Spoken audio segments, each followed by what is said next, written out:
Parfois, malgré tous tes efforts, tout semble s'effondrer. Les mêmes schémas, les mêmes tempêtes, les émotions qui débordent, les relations qui s'en mêlent et cette impression de tourner en rond encore et encore.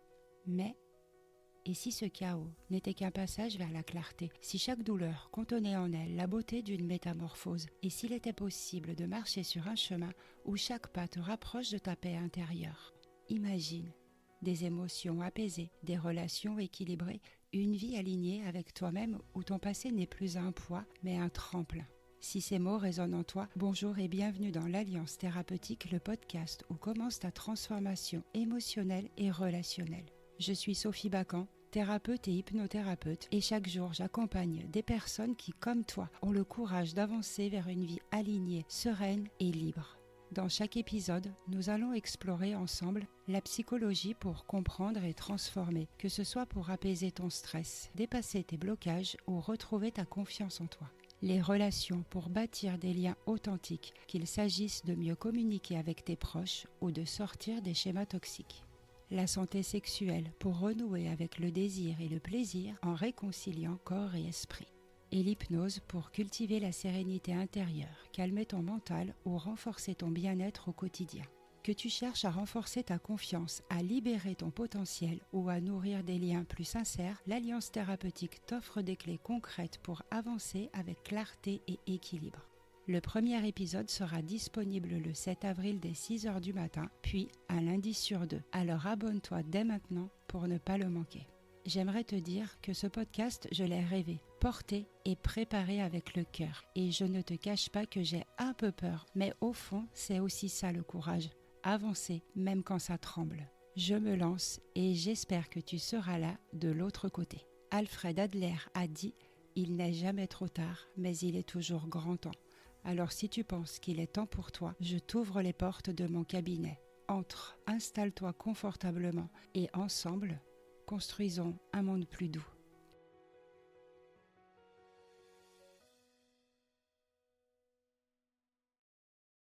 Rester, ça fait mal, partir, ça fait peur, et tu continues à vivre entre deux silences, deux espoirs, deux vertiges, en espérant qu'un jour une réponse tombe du ciel, quelque chose qui t'éclaire, qui tranche, qui décide à ta place.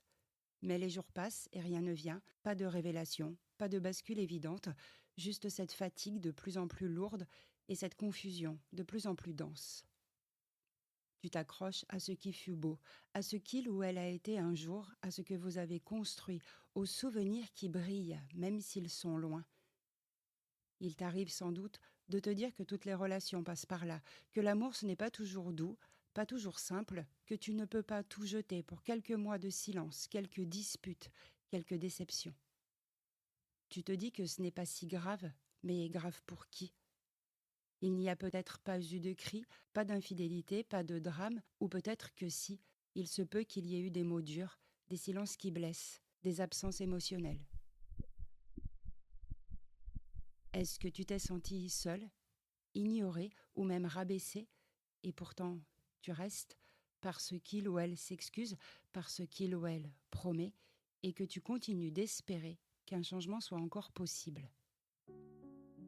Mais en même temps, tu ne dors plus comme avant, tu n'as plus vraiment d'élan, ton corps se ferme un peu plus à chaque interaction, et dans ton cœur, quelque chose s'est mis à chuchoter « Je crois que je ne me reconnais plus dans ce nous ». C'est subtil, ce n'est pas encore de la certitude, mais ce n'est plus seulement du doute. Alors aujourd'hui, on va parler de cette zone, de ce moment où tu ne sais plus si tu vis une crise passagère ou si tu t'accroches à quelque chose qui ne respire plus. On va parler de ce qu'on appelle la fin d'un couple, mais qui n'est parfois que la fin d'une manière d'aimer, de ce qu'il est encore possible de transformer et de ce qui ne l'est plus. Tu entendras deux histoires vraies, l'une d'un couple qui s'est séparé après avoir longtemps tenu pour de bonnes raisons, et l'autre d'un couple qui a choisi de se redire oui, mais autrement, avec lucidité, avec travail, avec vérité. On parlera aussi de ton corps, de ce qu'il sait avant toi, de cette tension qu'il retient même quand tout semble calme, de cette fatigue étrange qui n'est pas seulement émotionnelle mais physiologique et systémique, et de cette question qui revient encore et encore, est-ce que je peux rester sans me trahir Ou est-ce que je dois partir pour me retrouver? Et à la fin de cet épisode, je t'inviterai à un exercice guidé, un moment pour toi, pour ressentir en silence, sans mentaliser ce que ton corps te dit quand ta tête hésite encore. Je ne te dirai pas quoi faire, mais je t'aiderai à t'écouter autrement, pas pour choisir aujourd'hui, mais pour ne plus te fuir. Bienvenue dans l'épisode 13 de l'Alliance thérapeutique, partir ou rester, comment savoir si le couple est fini. Il y a des moments où tu ne sais plus. Tu ne sais plus si tu traverses une mauvaise passe ou si tu arrives à la fin d'un lien. Tu ne sais plus si c'est une crise ou un appel à partir. Et personne ne peut le dire à ta place. Mais tu peux apprendre à écouter ce que ça fait dedans. Parfois, il ne s'est rien passé de grave, pas de cris, pas d'humiliation, juste une distance, un éloignement progressif, un lien qui s'est mis à s'éteindre doucement. Tu vis encore à deux, mais tu ne ressens plus rien. Les mots sont pratiques, les gestes automatiques, et ton cœur s'est mis en veille. Il faut dire que toutes les histoires traversent des saisons. La passion du début, l'euphorie des premiers temps cède peu à peu la place à la différenciation. C'est là que chacun réapparaît avec ses propres besoins, ses limites, son passé. Puis vient souvent une phase de désillusion. On réalise que l'autre ne comblera pas tout, qu'il ou elle n'est pas forcément l'idéal qu'on avait projeté, et pourtant cette étape mène à une maturité du lien, plus enracinée, plus vraie. Mais pour cela, il faut traverser, oser se confronter, oser se transformer. Esther Perel dit qu'on ne quitte pas seulement quelqu'un, on quitte une version de soi dans la relation. Et parfois c'est ça qui fait le plus peur, devoir redevenir soi-même autrement quand on ne sait plus comment on est sans l'autre. Tu continues parce que ce n'est pas dramatique, parce que tu as des souvenirs, des projets communs, un confort de vie, mais tu sens bien que quelque chose ne circule plus, que ce nous s'est figé, qu'il n'y a plus d'espace pour toi là-dedans. Et puis, il y a d'autres histoires, celles qu'on n'ose pas nommer parce que cette fois, oui, il s'est passé quelque chose. Des mots qui blessent, des silences qui punissent, un regard qui juge, un refus de s'écouter. Tu t'es senti seul, diminué, effacé, et tu t'es dit que c'était sûrement toi, que tu étais trop sensible, trop exigeant ou exigeante. Alors tu restes, il ou elle s'excuse, il ou elle te dit que ça ira mieux, parce que tu veux encore croire à ce que vous avez été au tout début. Tu te dis que c'est pas assez grave, et encore une fois, grave pour qui ? Ce qui compte, ce n'est pas l'étiquette qu'on met sur ce que tu vis. Ce qui compte, c'est ce que ça fait à ton corps, à ton souffle, à ton envie de vivre. Et là, je pense à Gaël, venu en consultation, qui me disait « Je ne me souviens plus la dernière fois où j'ai ri avec lui. Il ne me frappe pas, il ne me trompe pas, mais je ne suis plus là. Je suis vide. » Et à cet autre couple aussi qui s'était perdu dans les rôles. Ils se parlaient à peine, ne se touchaient plus, mais ils ont osé se regarder à nouveau. Ils ne se sont pas séparés, ils ont créé un autre couple sur les cendres du premier. Parce que parfois, ce n'est pas la relation qu'il faut quitter, c'est une façon d'aimer qu'il faut transformer. Mais d'autres fois, ce n'est plus possible. Pas parce que l'autre ne veut pas, mais parce qu'on a déjà tout essayé, parce que tu ne te reconnais plus, parce que ton corps dit non. Et c'est là que naît la vraie question, pas est-ce que je l'aime encore, mais est-ce que je peux encore me retrouver dans ce nous? Est-ce que je peux respirer, me dire, m'exprimer, me déployer, ou est-ce que je me rétrécis à chaque fois que je rentre chez moi? Alors oui, ce n'est pas toujours la fin, mais quand ce n'est plus seulement du doute, ça mérite d'être écouté. Et si tu as déjà senti quelque chose bouger en toi pendant que je te parle, il est possible que ton corps le sait déjà. Tu ne cries pas, tu ne pleures pas, tu ne fuis pas, tu restes même quand tu sais que ça ne va plus. Tu restes parce que tu espères, parce que tu veux croire que ça va revenir, que ce n'est qu'une phase, que tu dois tenir encore un peu. Mais au fond, ce n'est plus toi qui vis ce lien, c'est une version de toi éteinte, contractée, qui a pris le relais. En thérapie, on appelle ça une dissociation affective. Ce n'est pas spectaculaire, ce n'est pas visible de l'extérieur, mais à l'intérieur, tu te coupes. Tu te mets à distance de tes émotions, de tes besoins, de ta vitalité. Et c'est souvent un mécanisme appris très tôt, quand tu n'as pas été écouté, accueilli, reconnu dans tes ressentis, alors tu as appris à fonctionner au lieu de ressentir, à tenir bon au lieu de demander, à sauver le lien au prix de toi-même. Suzanne Johnson, la fondatrice de l'EFT, explique que le lien amoureux est censé être une base de sécurité, un lieu où tu peux respirer, te déposer, t'attacher sans danger. Mais quand l'attachement est insécure ou désorganisé, le lien devient instable, parfois même menaçant, et aimer devient un effort de vigilance et plus un élan de confiance. J'ai envie de te parler de Léo, un homme discret, loyal, silencieux. 8 ans qu'il restait avec elle, en se disant que l'amour, ça demande des efforts et qu'il ne fallait pas lâcher trop vite.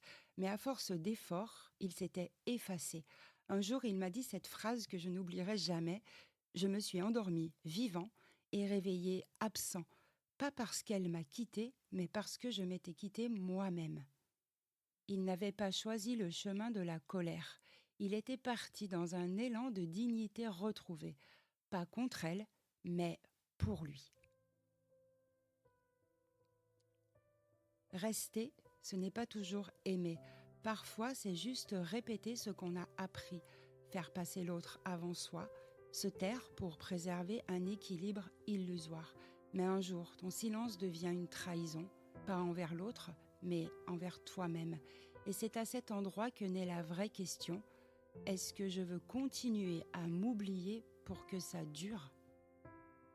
Tu peux encore dire que tu ne sais pas, tu peux raconter que tu hésites, mais ton corps, je le redis, lui, il sait déjà. Regarde bien.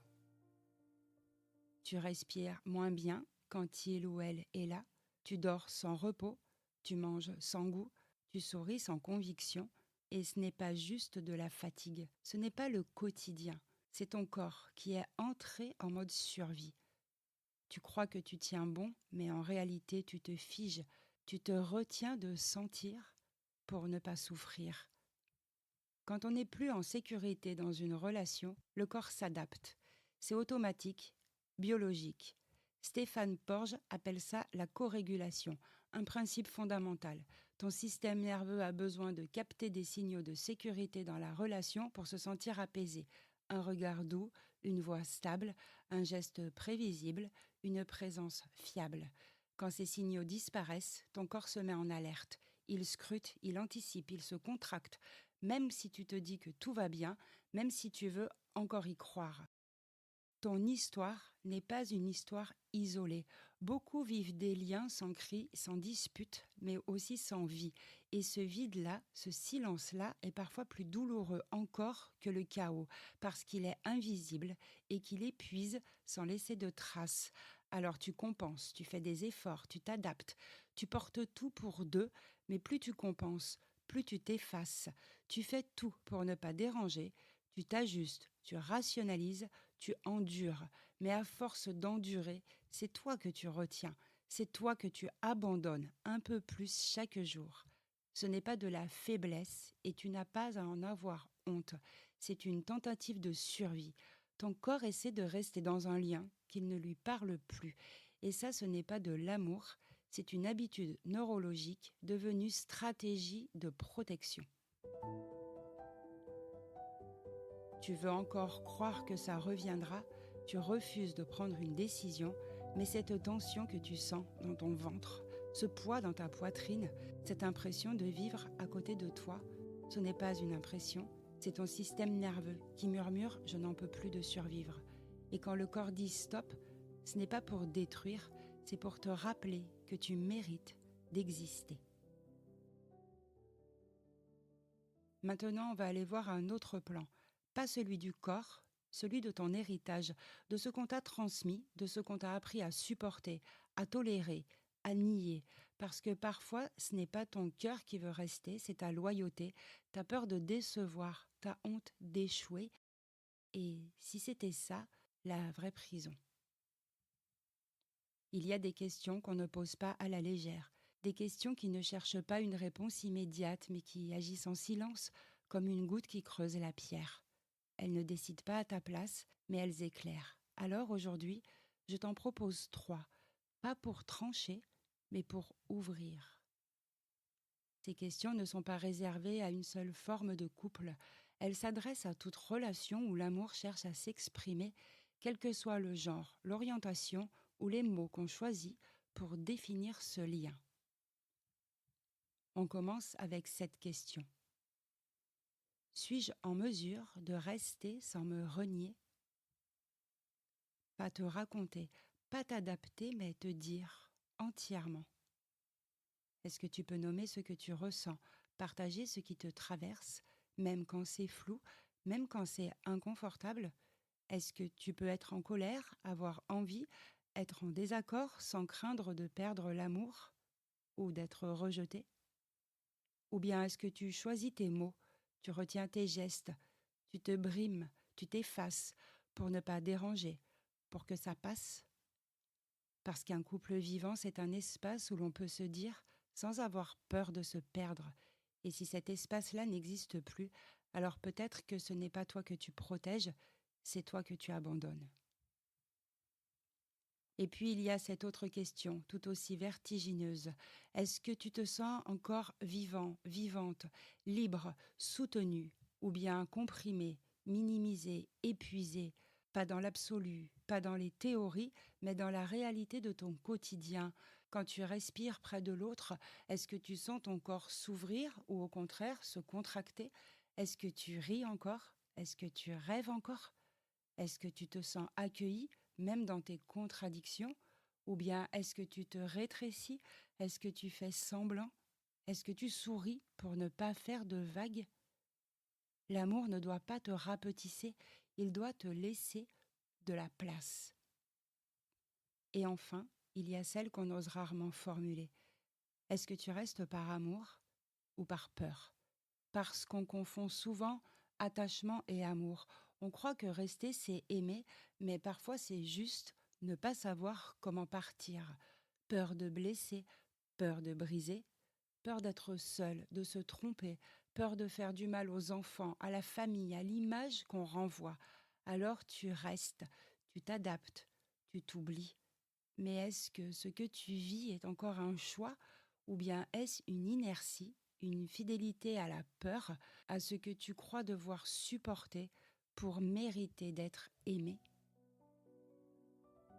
Tu n'es pas obligé d'avoir une réponse claire aujourd'hui. Sois simplement à l'écoute. Est-ce que l'une de ces questions a réveillé en moi un frisson, une gêne, un écho quelque part? Est-ce que tu sens que quelque chose se remet en mouvement? Tu ne te choisis pas encore, mais tu te réveilles. Et ça, c'est déjà une forme de libération. Parce que le couple est vivant, tant qu'il permet l'altérité, la parole et la respiration intérieure. Et parfois, ce que tu découvres en te réveillant, ce n'est pas la fin d'un amour, mais l'appel à aimer autrement, à réinventer le lien, si, et seulement si, vous êtes deux à le vouloir. Parce que parfois, ce n'est pas la relation qu'il faut quitter, c'est la forme ancienne qu'elle a prise. Tu sens qu'il ou elle est encore là, qu'il y a quelque chose de vivant, même sous les couches d'épuisement, de maladresse, de distance. Tu sens que l'autre t'écoute encore, même mal, qu'il ou elle tient à toi, même en silence, et tu te dis que c'est peut-être pas la fin, mais que c'est plus possible comme avant. Alors dans ces moments-là, rester n'est pas un repli, c'est un choix actif, une décision consciente de réécrire à deux une nouvelle histoire, pas en espérant que ça redevienne comme avant, mais en acceptant de déconstruire ce qui abîmait et de reconstruire autrement. Et pour ça, il faut du courage. Il faut pouvoir dire « je veux que ça change », pas que ça tienne. Je veux un lien qui nous élève et pas qui nous enferme. Les travaux de John et Julie Gottman, qui ont étudié des milliers de couples, montrent une chose très claire. Les couples qui traversent les tempêtes ne sont pas ceux qui évitent les conflits, mais ceux qui apprennent à réparer, à dialoguer, à se reconnecter avec sincérité et responsabilité. Ils appellent ça les couples maîtres, par opposition aux couples désastreux. Et leur point commun, c'est la capacité à créer de la sécurité, même après la blessure, à remettre de la tendresse, même après les tensions, à se regarder vraiment, même après des années à se fuir. Mais pour ça, il ne suffit pas d'aimer, il faut vouloir travailler et travailler main dans la main. Parce que rester, ce n'est pas attendre que l'autre change, c'est s'engager ensemble dans une transformation réciproque. Ce n'est pas renoncer à soi pour retrouver l'autre, c'est apprendre à se retrouver en prenant soin du lien. Ce n'est pas nier la douleur, c'est choisir de la traverser autrement. Et parfois, ça passe par une thérapie de couple, un espace où chacun peut être entendu sans accusation ni défensive, un lieu de vérité partagée, où l'on ne se parle plus pour gagner, mais pour comprendre, un lieu tiers qui apaise, qui ralentit et qui permet d'entendre ce qui trop souvent se crie ou se tait. Ce n'est pas un miracle, mais c'est un point d'appui, un espace pour réécrire autrement si vous en avez tous les deux encore le désir et la force. Rester, oui, mais à la seule condition que l'on soit deux à vouloir réécrire, pas deux à tenir, pas deux à éviter. Deux à s'engager dans un lien qui respire à nouveau, un lien qui n'est pas celui d'avant, mais qui peut devenir parfois le début d'un amour plus vrai. Il arrive que le oui ne soit pas partagé, que tu sois seul à vouloir changer les choses, seul à porter ce lien, à espérer une transformation qui ne vient pas. Et dans ce décalage, quelque chose s'éclaire. Tu sens que tu ne peux plus continuer à te plier, que ce n'est plus le lien qu'il faut protéger, mais ton intégrité. Il y a des histoires qui ne peuvent plus continuer. Pas parce qu'il n'y a plus d'amour, mais parce que cet amour-là ne permet plus de grandir. Tu l'as porté longtemps, tu y as cru, tu as tenté de réparer, d'ajuster, de comprendre, mais il y a un moment où ce que tu donnes à l'autre devient ce que tu te retires à toi-même. Et ce moment-là, c'est celui où tu peux choisir de ne plus te fuir. Boris Cyrulnik parle des séparations comme de ruptures de sens, des moments de perte, oui, mais aussi des moments de réinvention. Car parfois ce n'est pas un lien que tu perds, c'est une ancienne version de toi que tu libères. Tu as le droit de partir, pas parce que tu abandonnes, mais parce que tu ne veux plus te laisser tomber. Et cette décision-là, aussi douloureuse soit-elle, peut être le point de départ d'un changement profond, un retournement intérieur. Il y a des séparations qui brisent, mais il y en a d'autres qui réveillent. Elles ne sont pas des échecs, elles sont des passages, des seuils où tu choisis enfin de vivre une vie qui te ressemble plutôt qu'un couple qui te consume. Tu n'es pas la moitié de quelqu'un, tu es un être entier, et si ce lien ne permet plus ton expansion, alors il est possible que le vrai courage, c'est de lâcher prise pour te retrouver. Car partir, ce n'est pas renoncer à l'amour, c'est oser croire que tu mérites un amour où tu n'as pas besoin de te rétrécir, un amour où tu peux respirer, vibrer, évoluer, un amour où tu n'as pas peur de dire qui tu es, et même si tu ne sais pas encore ce qui t'attend, tu peux déjà te dire « je ne sais pas ce que je vais vivre, mais je sais ce que je ne veux plus traverser ». Et cette clarté, c'est un ancrage, un socle, un commencement. Tu peux aimer encore un peu et choisir de partir. Tu peux pleurer et sentir déjà que quelque chose en toi se redresse. Tu peux avoir peur et avancer quand même, parce que cette rupture, si elle est choisie dans la vérité, a toutes les chances de devenir le plus beau cadeau que tu te sois jamais fait.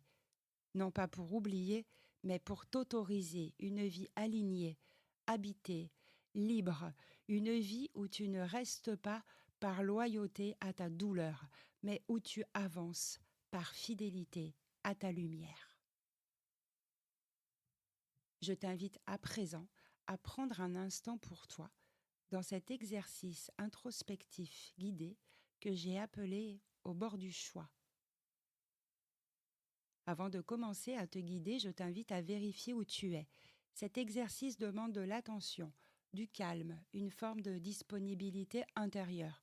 Tu vas être invité à te recentrer, à ralentir, à entrer dans un espace sensible. Alors si tu es en train de conduire, de marcher dehors ou dans un environnement qui te sollicite, je t'invite à mettre cet épisode en pause et à y revenir quand tu seras au calme, sans rien faire, sans être interrompu. Ce n'est pas long, mais c'est profond et ça mérite un vrai espace juste pour toi.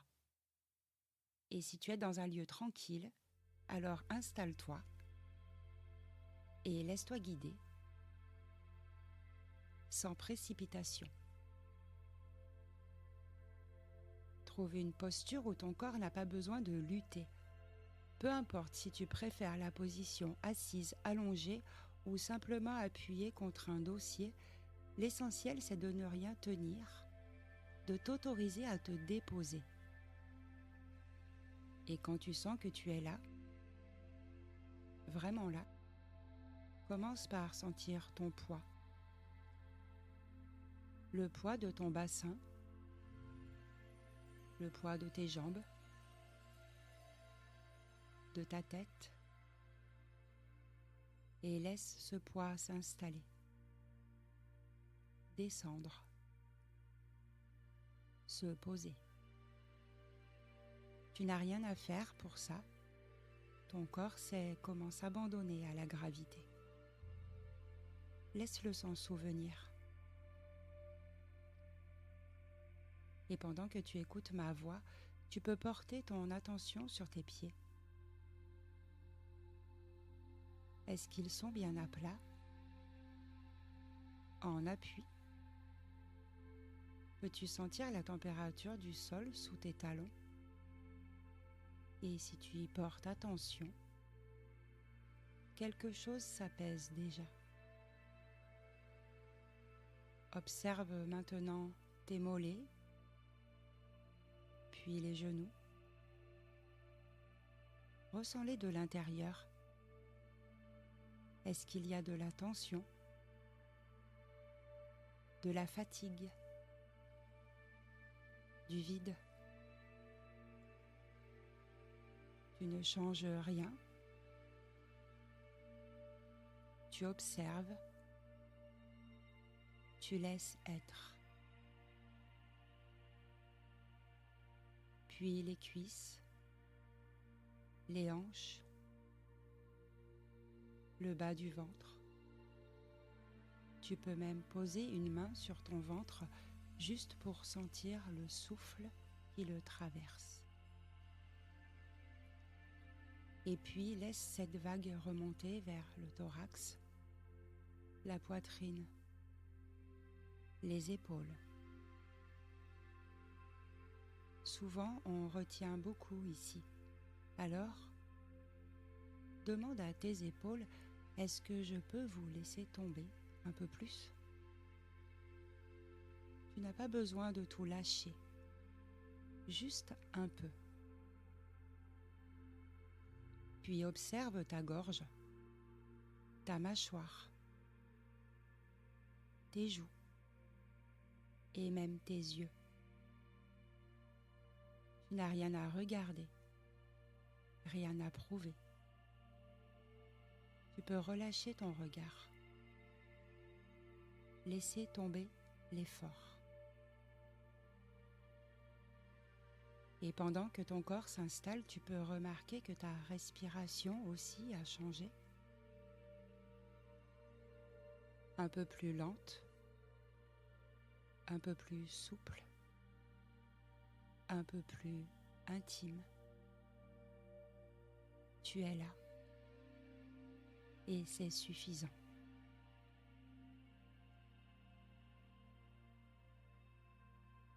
Et maintenant, je t'invite à laisser ton corps se faire léger, comme s'il glissait doucement dans un espace plus vaste, plus doux. Un espace où tu pourrais enfin te déposer sans être vu, sans être jugé. Imagine un lieu intérieur, un lieu qui t'appartient entièrement. Pas un lieu parfait, mais un lieu vrai. Un lieu qui t'offre un abri. Tu peux choisir un souvenir, un rêve, un fragment d'enfance se crée maintenant sous tes paupières closes. Ça peut être une forêt où les arbres murmurent ton nom, ou une pièce baignée de lumière avec une fenêtre entr'ouverte, l'air caresse ton visage, ou encore un coin secret entre deux rochers au bord d'une mer calme où personne ne viendra te chercher. Prends ton temps pour regarder autour de toi. Observe les détails, les matières, les odeurs. Y a-t-il un refuge ici? Un endroit pour t'asseoir, t'enrouler, t'ancrer? Un vieux fauteuil usé, un coussin ou rien du tout, juste le sol et ta présence. Et dans ce lieu, quelque chose en toi commence à respirer autrement, comme si tu retrouvais un souffle oublié, comme si tu pouvais enfin écouter sans t'adapter. Dans ce lieu, tu n'as pas besoin de sourire, tu n'as pas besoin de force, tu n'as pas besoin de répondre. Tu peux juste te laisser exister. Alors reste encore un instant ici. Ressens comment cet espace parle de toi, de ce que tu as longtemps voulu fuir, de ce que tu es en train de retrouver. Tu n'es plus tout à fait dans le doute.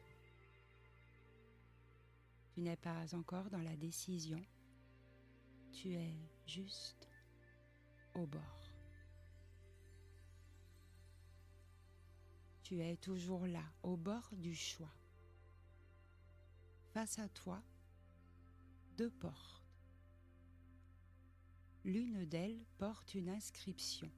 Il est écrit « Je reste ». Laisse-toi doucement guider vers cette porte. Tu n'as rien à résoudre, rien à trancher. Tu es simplement là pour ressentir et pour écouter ce que ton corps murmure. Approche-toi lentement.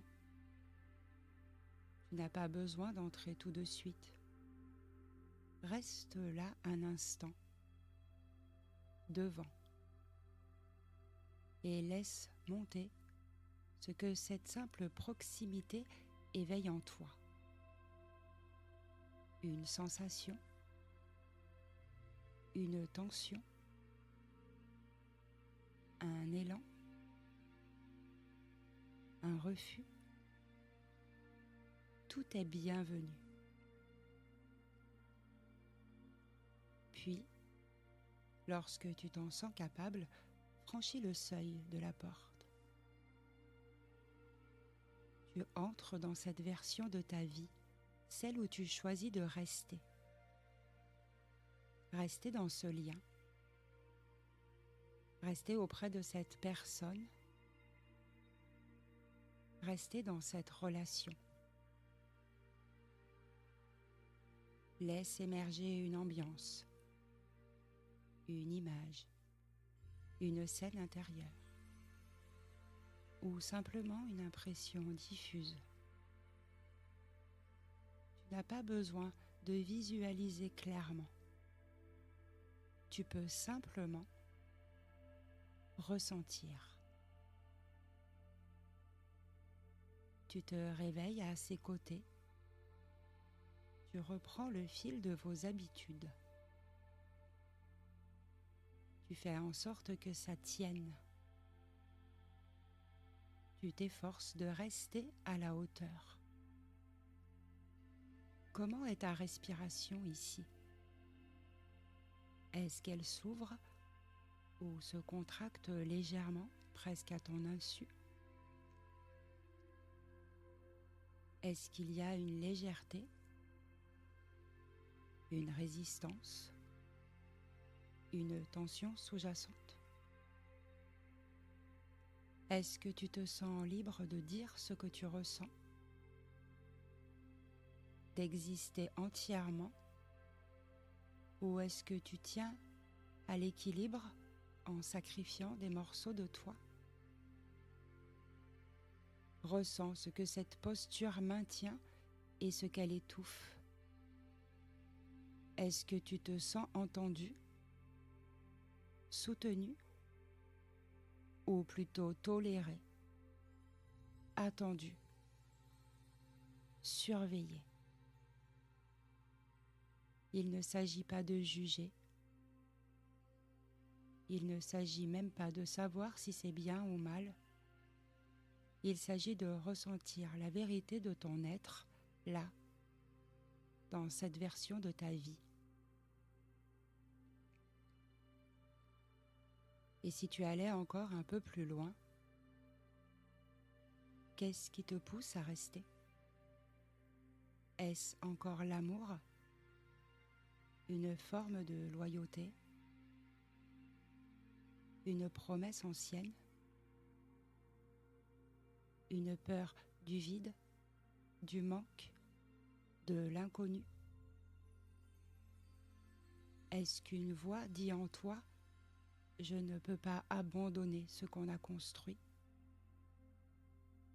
ou encore « Je n'ai pas le droit de faire souffrir l'autre » ? Ces voix ont leur raison. Elles te parlent d'histoire, de fidélité, d'attachement. Mais sont-elles encore à leur juste place aujourd'hui? Observe ce que cette scène intérieure vient révéler de toi. Pas pour décider, pas pour trancher, juste pour te rencontrer à cet endroit-là. Toi qui espères, toi qui t'épuises, toi qui te tais, ou toi qui résistes à partir parce qu'il y a encore un peu d'espoir. Et pose-toi cette dernière question. En restant, est-ce que tu grandis ou est-ce que tu te retiens? Est-ce que tu avances ou est-ce que tu t'éteins doucement à petits pas invisibles?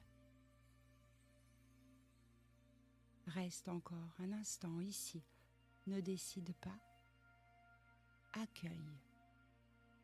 Tout ce qui remonte est juste, même les contradictions.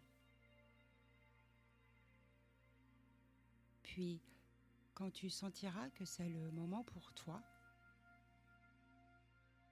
tu tournes ton regard vers l'autre porte, celle où il est écrit « Je pars ». Prends le temps de t'en approcher. Il n'y a pas d'urgence, pas de pression. Il y a juste ce mouvement intérieur qui t'appelle doucement à explorer ce qu'il se passerait si tu ne restais pas. Laisse-toi guider. Inspire profondément et sens ce que cette perspective provoque en toi. Pas dans ta tête, mais dans ton souffle, dans ton ventre, dans ton cœur. Tu peux franchir le seuil, Et là, imagine. Tu es dans une autre version de ta vie, celle où tu as choisi de partir, pas contre l'autre, pas dans la colère, mais parce que quelque chose en toi avait besoin d'air, d'espace, de vérité. Quelle scène vient à toi? Est-ce que tu fais tes valises? Ou est-ce que tu annonces ta décision? Ou alors tu es déjà ailleurs, dans un lieu nouveau, inconnu, un peu vide, mais un peu vaste aussi. Laisse venir ce qui veut venir. Un vertige, ou peut-être un soulagement, ou encore une tristesse noble qui te traverse sans te briser. Comment est ta respiration ici? Est-ce qu'elle s'ouvre davantage? Est-ce qu'elle prend sa place? Ou est-ce qu'elle s'étrangle à l'idée d'avoir blessé quelqu'un? Observe, ressens, accueille sans juger. Tu n'es pas en train de fuir. Tu n'effaces pas l'histoire. Tu ne renies pas ce que vous avez été. Mais tu vois bien que ce lien, dans cette forme-là, ne te permet plus de te dire. Tu t'as oublié trop longtemps. Et que partir, c'est te retrouver. Je t'invite maintenant à te poser cette question. En partant, est-ce que je me trahis ou est-ce que je me choisis enfin avec tendresse? Tu n'as pas besoin d'avoir toutes les réponses, mais écoute ce que cette scène fait bouger en toi. Est-ce qu'il y a un élan, une lumière discrète,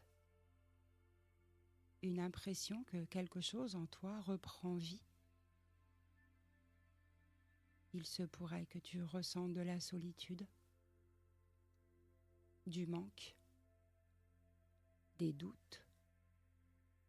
Mais au creux de tout cela, est-ce qu'il y a aussi une forme de paix neuve, encore timide, mais déjà présente? Reste encore un instant ici, pas pour décider, pas pour justifier, mais pour te rencontrer dans cette possibilité. Je t'invite à inspirer profondément. Souffle lentement.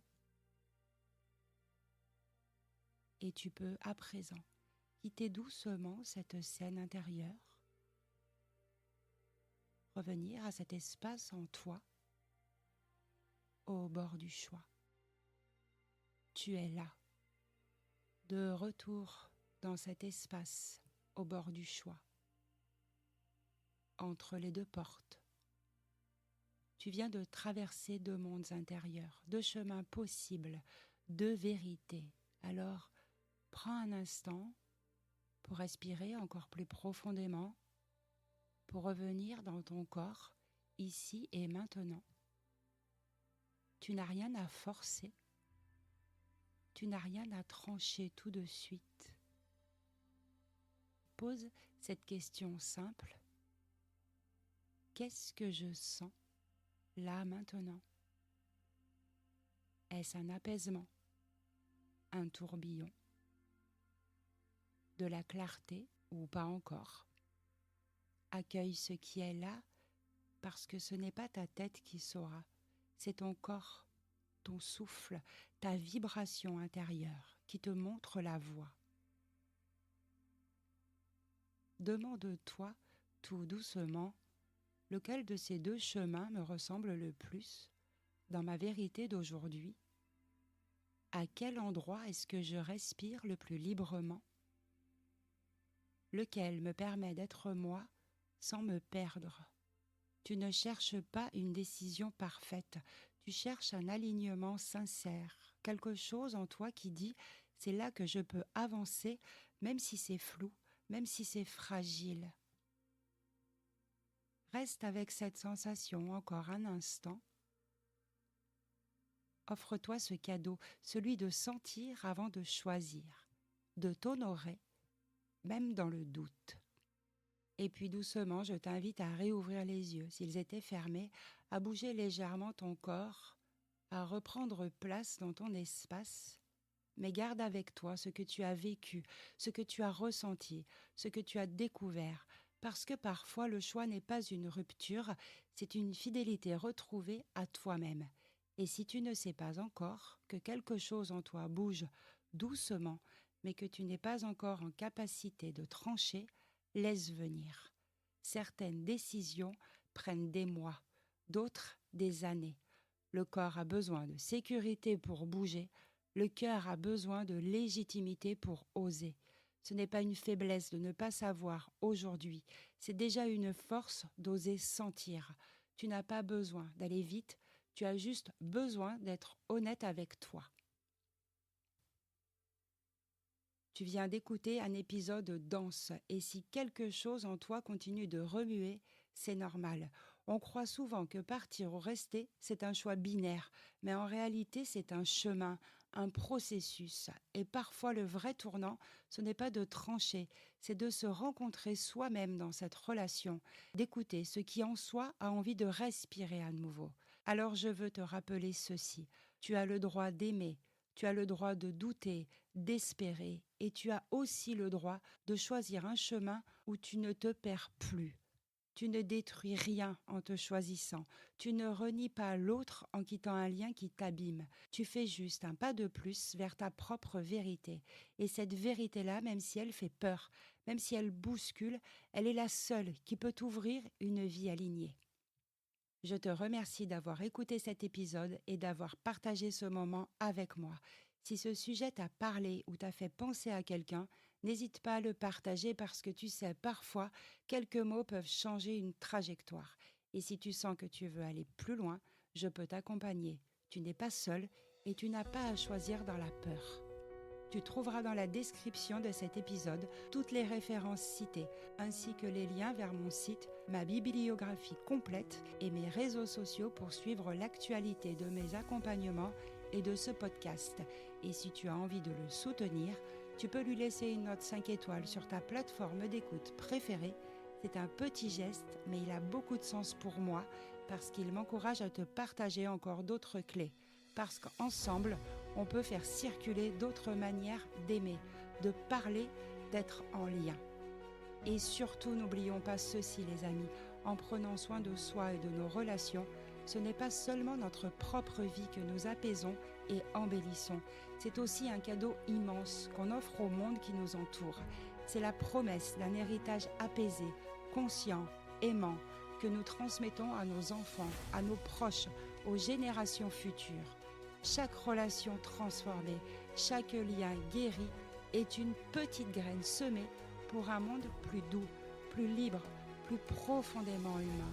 Alors oui, prenons soin de nos relations parce que c'est comme ça qu'on construit un monde meilleur, un lien après l'autre. Alors si toi aussi tu veux faire partie de ce mouvement, abonne-toi, rejoins-moi dans cette aventure et formons ensemble la communauté d'un monde plus doux. Je te retrouve dans 15 jours pour un nouvel épisode de l'Alliance thérapeutique, le podcast de ta transformation émotionnelle et relationnelle. Nouveau sujet, nouveau pas vers toi. D'ici là, prends soin de toi et surtout n'oublie pas, la lumière est en toi.